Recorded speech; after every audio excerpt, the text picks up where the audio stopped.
जय जोहार। स्वागत है आप मन के न्यूज़ 36 से छत्तीसगढ़ के आवाज में। तो चला आगू बढ़ता न आज के खबर मन ला विस्तार देखो। छत्तीसगढ़ में ईडी के ताबड़तोड़ छापामारी होही। आईएएस अफसर, कोयला कारोबारी और कांग्रेस नेता के ठिकाना में ईडी है दबिश दिए है। ये सबो ल लेके सीएम भूपेश बघेल है बड़का बयान दिए है। मुख्यमंत्री है कहिस के भाजपा सीधा लड़ाई नहीं लड़ पावत है, तेकर सेती सेंट्रल एजेंसी के सहारा लेवत है। सीएम हा कहिस के ईडी आईटी के कार्रवाई ले डराए के कोशिश करत है। चुनाव तक ये तरह के कार्रवाई हुई, लेकिन जनता जान चुके हैं केंद्र में बैठे भाजपा सरकार कैसे सेंट्रल एजेंसी के दुरुपयोग करत है। 6000 करोड़ के चिट फंड घोटाला में ईडी आईटी के कार्रवाई काबर नहीं हुआ थे।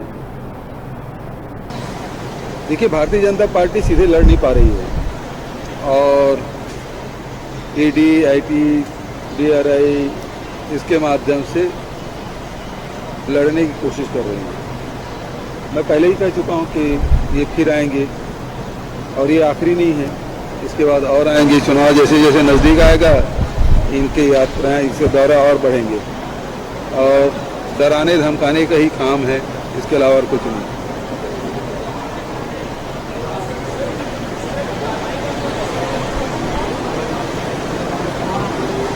देखिए, ये तो परेशान करने की कोशिश कर रहे हैं, जबकि मैं पहले ही कहा था कि 6500 करोड़ का चिट फंड कंपनी के पैसे डूब गया लोगों का, उसमें संज्ञान लें, उसमें कुछ करेंगे नहीं। अभी डराने की कोशिश कर रहे हैं, इसके अलावा और कुछ नहीं है। ये बार बार आएंगे, लेकिन जनता जान चुकी है कि भारतीय जनता पार्टी लड़ नहीं पा रही है, तो ये सेंट्रल एजेंसी को दुरुपयोग कर रही है।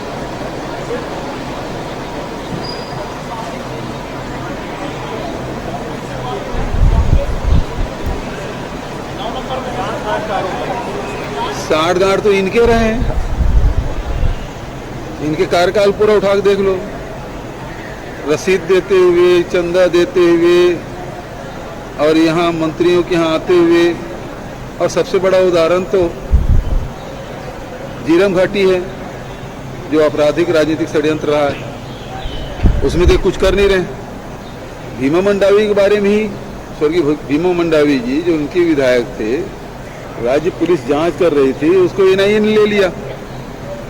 कितने साल हो गए, लोकसभा चुनाव के समय का है, और आज तक कुछ हुआ? उसके बारे में पत्र क्यों नहीं लिखते अरुण साहु जी?